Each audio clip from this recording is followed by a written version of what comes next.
Pandemija COVID-19 je v drugem valu dokončno pokazala svoje zobe, tako širom po svetu, kakor tudi v Sloveniji.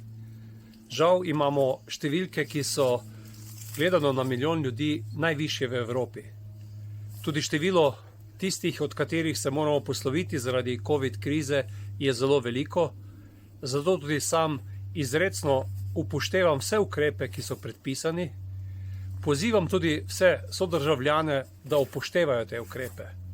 Mogoče ima kdo kdaj kakšen pomislek o posameznem ukrepu, a je pravilen ali ne.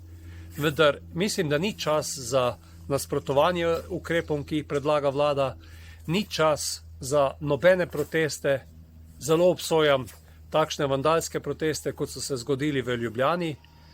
Vsekakor pa moramo izraziti vso spoštovanje in priznanje našim zdravstvenim delavcem in jim na takšen način, da upoštevamo ukrepe, najbolj pomagamo, da bodo zmogli te silne napore v tej zdravstveni krizi in konec koncev, da bomo zaščitili sebe, naše starše, naše stare starše.